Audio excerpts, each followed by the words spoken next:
Так, ну вот такое у нас сегодня солнце. В общем-то, это красивый костер.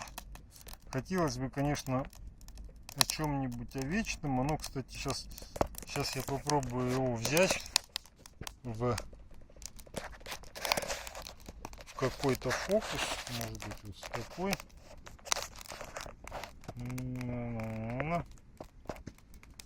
Оно цвет все-таки имеет алый, а не такой, какой вы его видите.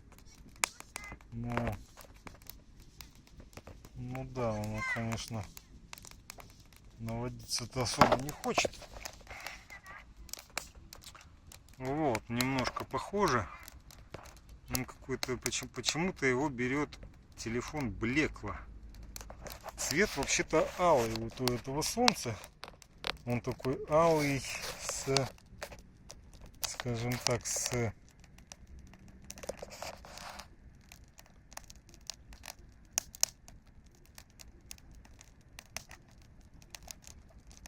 снизу солнце начинает приплюскиваться, как там называется, то есть начинает превращаться в овал, что интересно. Последние все разы оно достаточно круглое входило в горизонт. Сегодня оно вот такое. Над ним видно небольшое облачко. Вот. День сегодня прям такой хороший был, летний. И как бы да, может быть вот так. Хорошо начало гореть. Начало гореть хорошо. Так, здесь рядом со мной куча детишек с женщиной. Такая дружная семейка, интересно. Интересно, солнце сегодня уже высоко, достаточно высоко начинает как это, приплюскиваться или как. Ну, то есть терять форму, не терять форму, а становиться овальным. Как будто кто-то начинает его сдавливать сверху и снизу. Так. Ну да, с костром я... Может быть, надо было его подальше все-таки сделать. Для такого зума. Так, ну... Давайте все-таки, давайте обратимся немножечко все-таки к политике. Потому что такая злободневная тема в самом-то деле, вот эта политическая. То есть там смотришь на девчонка маленькая, как это сказать, голопупая, лазит по водичке. Даже смешно. Даже смешно вычистить так. Вот так. Дети. В общем, это, да. Не, ну с таким удовольствием. Прям интересно. Вот. Дети — это наше будущее. Ну все, понесли мыться. Все ясно. Сразу хныкать. Так. В общем, про что? Ну, все видят, что происходит в мировом политическом тренде, так называемом. Мы что видим? Мы видим, что Трамп и Иран. Ну, я говорю, у меня особо времени-то нету. Есть такие дни у нас самые теплые, самые лучшие летние, топовые, потому что самые солнечно-стоянные такие дни, солнечно-стоянские, солнцестоянческие дни такие вот, когда, да, надо проводить его все-таки на море. Сегодня я немножко так прям поджарился такой, и прям почувствовал это. Ничего так не хочешь делать, когда жарко так вот, и как бы так поспал, поплавал, под вечер прямо отпустило, и так тепло, хорошо, прям фантастично в самом-то деле просто. И да, Вот, но я имею в виду, что особо много как сказать, если раньше больше было, скажем так, времени на новости, на аналитику какую-то, сейчас как-то его резко стало меньше, потому что быстро что-то сделать, там еще и срочная работа, как это ни странно, именно летом, именно в июне, вот, и там такой, а потом такой сразу это, на пляж, ну и там, как бы, да, это я так пытаюсь оправдаться, ну, все равно информация-то идет, ну, то есть, вот, например, известно, что там было G7, это семерка, где был Зеленский, они там странным образом, вся семерка, вот этот вот как бы экономическая такая вот, топовые страны, такая вот организация, раньше была восьмерка, все знают, а солнце уже касается горизонта в то самое время. И вот эти вот страны, скажем так, топовые, они все думали о том, как помочь Украине. Это вообще там какой-то, смотришь, как эти мозги промываются за границей, и там это какой-то очередной западный функционер, не помню кто такой говорит, ну вот там Украине надо помогать, чтобы Россия поняла, что там надо все это остановить, как бы, ну, Россия все это начала же не просто так, как бы. Это же была просто вынужденная реакция, если что, на все вот эти бесчинства. Тот самый политический нигилизм и так далее, как было недавно выражение.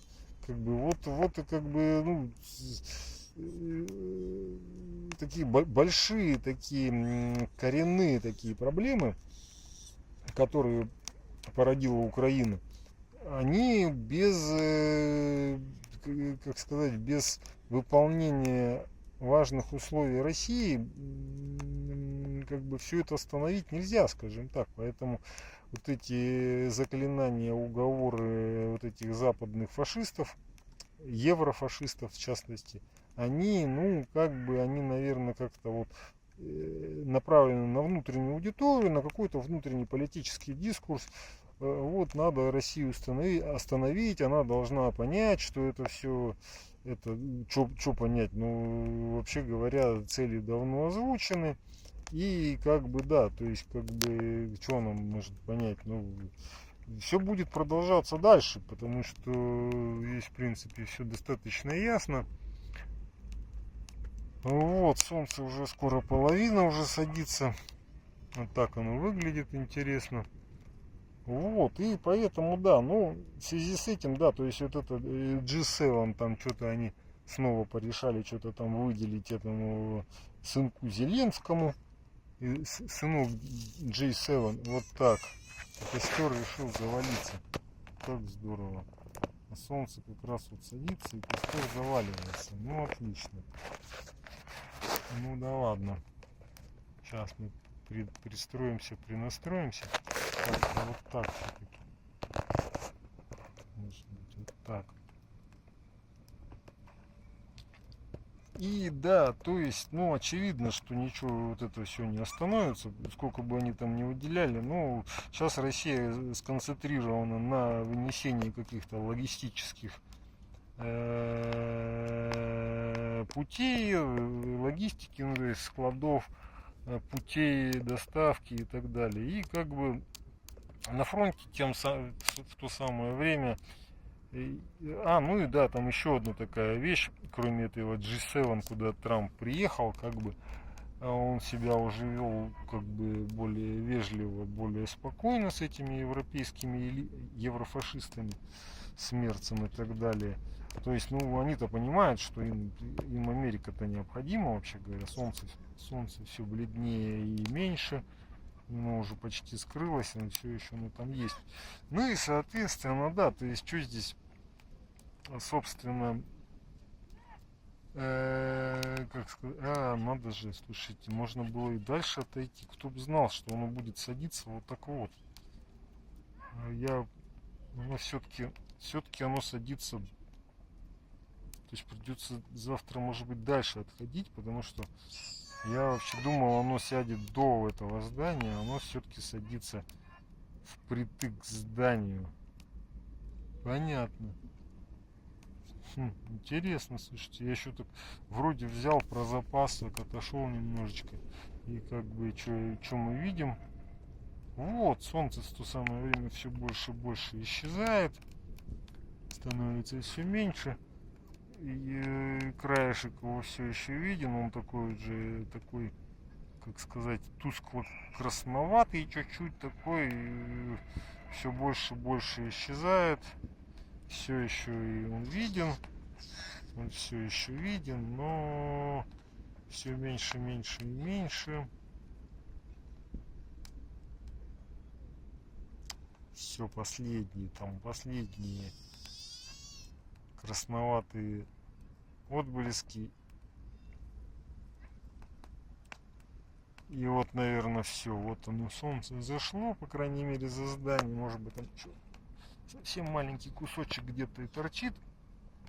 Где-нибудь за зданием. Но, наверное, уже нет. Так, ну, снова к нашим баранам. Все-таки надо немножечко закончить. Если ребята пришли купаться будут сейчас. Я здесь сижу с костром. Так, сейчас я немножечко его дособеру.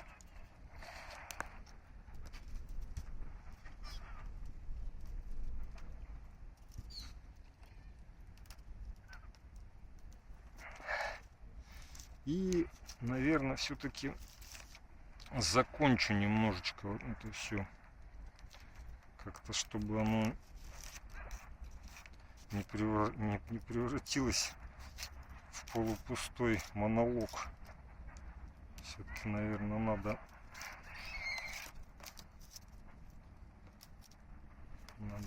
мысль все-таки заканчивать. Сейчас. Это что такое? Там дети говорят. Дети там учатся говорить у нас в лесу. Ну, что-то там что-то говорят по-детски. На своем детском языке. Так, ну все. Так, ну я мысль-то все-таки свою попробую закончить. На таком, после такого заката, там, кстати, интересно качается коряга, как будто кто-то живой такой. Кто-то живой такой. Смотри, качается. Интересно. Как будто кто-то высунулся из воды. У них просто движение не просто туда-сюда, еще и как бы в стороны. Сложное движение такое у коллеги.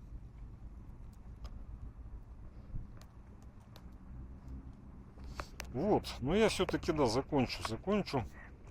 Дам себе закончить, как говорится. Ну да, то есть выглядит все как-то, да, то есть Трамп как бы там подписал некий меморандум с Ираном о перемирии. Ну, понятно, что это пока еще не перемирие, а меморандум о, как сказать, о намерениях, что вот они оба понимают, к чему нужно прийти. Вроде как бы в пятницу собираются, и там как бы все довольно-таки... Не знаю, как это с Израилем они будут решать, потому что Израиль-то хочет дальше воевать, дальше мочить там этот Ливан, например, и так далее. Как Трамп с этим будет решать, непонятно пока. Ну, то есть посмотрим, как это все будет выглядеть. Выглядит, честно говоря, немножечко странно, потому что, приходит информация такая, что вот этот Нетаньяху как бы заявления такие официальные, что мы независимая страна, нам никто там приказывать не может. Что-то такое прозвучало официально такое от Израиля. Но с другой стороны говорят, что Израиль слишком сильно зависит все-таки от Соединенных Штатов, в частности в поддержке, там, в поставках военных и так далее. Поэтому просто интересно, как это все будет, как вот это вот перемирие с Ираном будет подписываться. Ну и типа вот говорят, что теперь Трамп хочет перейти, и он как бы это говорит, к украинскому вопросу, так называемому, что как бы, ну там все смеются, говорят, что Трамп создал проблему и как бы предполагается, что решит ее сейчас, и как бы поэтому он молодец, крутой, ну как бы да, смешно, то есть как бы купил, как там что-то какой-то анекдот был, что купил что-то, купил осла, продал осла, ну что-то такое, короче. За что купил, за что и продал, по-моему, что-то такое. Поэтому как-то, да, все выглядит довольно-таки странно, все вот эти нападения на Иран и так далее. Ну и как бы, да, то есть говорят, что утверждения такие все идут, что, мол, Трамп хочет, снимает разрешение на продажу российской нефти, что-то такое. Ну, снова этот вонючий дух Анкориджа, так называемый. Кто-то еще верит, уже даже Россия начала говорить, что вот это Ушаков говорил, что нет такого духа. А как бы уверены, что его нету, как бы. Поэтому, да, то есть там, ну да, вот такая вот гнилая, невнятная позиция, опять же, со стороны Америки, она, в общем-то, легко объяснима тем, что, как обычно, США ищут, как найти в данном конфликте выгоду, как из него выйти с какими-то максимальными ништяками. Все помнят историю со Второй мировой войной, с какими ништяками, супер-дипер ништяками вышли Соединенные Штаты после Второй мировой войны. Поэтому, как бы, да. Вот и все, то есть там все очень мутно, то есть то одно, то другое, поэтому уже все привыкли к этому стилю Трампа, когда он сегодня одно говорит, завтра другое, и там поворачивает туда-обратно, и как-то с помощью этого себе ищет какую-то наилучшую ситуацию. Хотя у него там какая-то внутренняя политическая ситуация не такая уж и хорошая, как объясняют аналитики. Так что, ну посмотрим, что он будет с Украиной как бы делать. Все-таки, да, то есть как бы фишка в том, что как давно уже заявлено, чем дальше продолжается конфликт, тем больше будет терять Украина. Вот и все.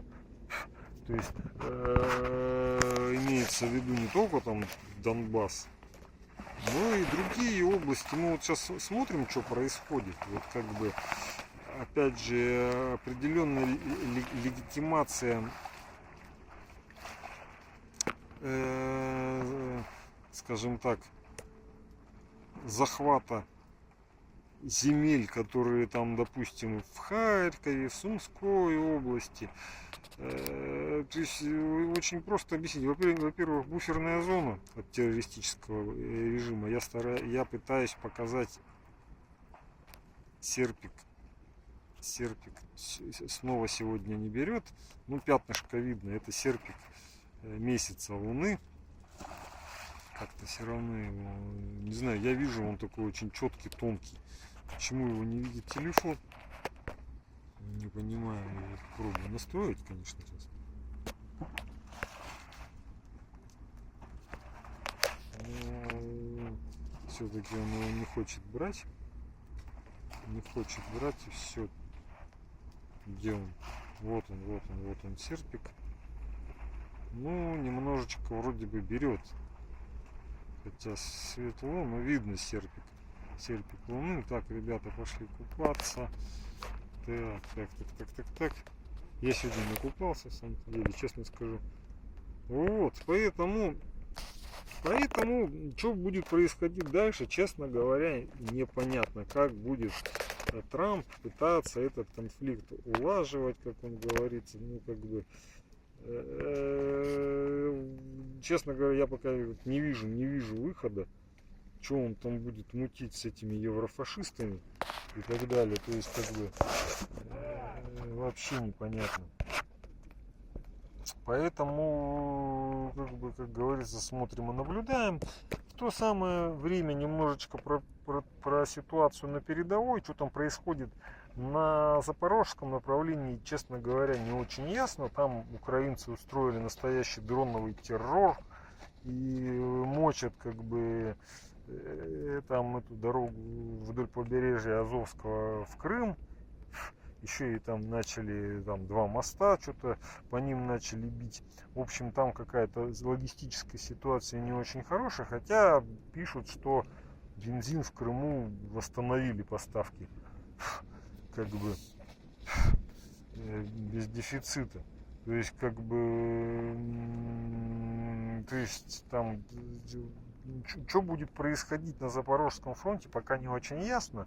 Но, допустим, Россия начала давить на Лимане. Лиман там сейчас разбор идет Лиману, то есть он, говорят, что он может быть быстрее Константиновки упадет еще, потому что там пошло прям такое явное такое поглощение Лимана, зачистки.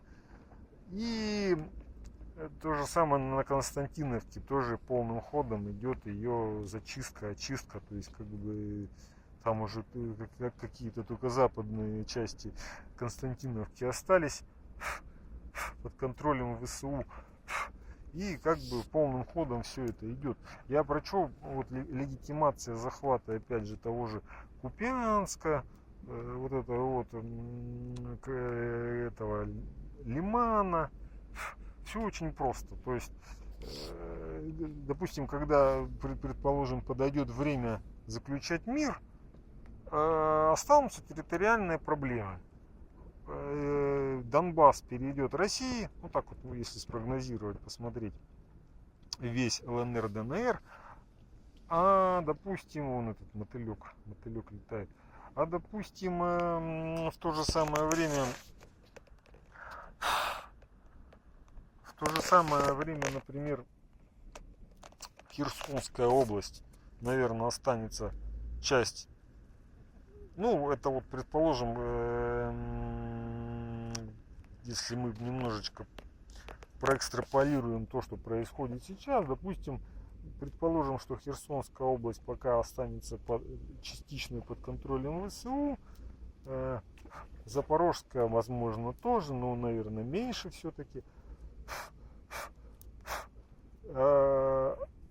Это будет претензия России к Украине. А со стороны Украины будет претензия, например, на какой-нибудь Купянск, на Лиман, на какие-то области приграничные, там, Сумской области.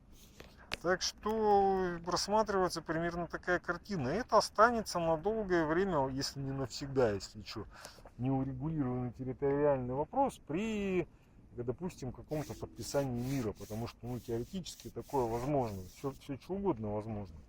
Вот. Ну, может быть и не обязательно как бы как там мирное соглашение, как вот с Японией, например, мы же существуем мирно, но у нас есть проблема Курильские острова, в то же время у нас достаточно мирное существование. Как это будет с Украиной, пока не ясно в самом-то деле. Возможно, все будет все так же. Останется территориальные претензии со стороны Украины и со стороны России к Украине. Вот и все. Так и будем жить. Ну, Донбасс-то точно будет освобожден. У меня вот какая-то уверенность почему-то есть, потому что там не первый год идет и все идет к концу. Так, я заканчиваю, потому что все, я уже солнце давно село и как бы надо уже идти, отваливать. Все, всем до свидания, пока. Сейчас парень прыгнет последний раз. Ну нормально так-то. Почти сальто, надо же. Ну как-то так, да. Все, всем до свидания. До новых встреч.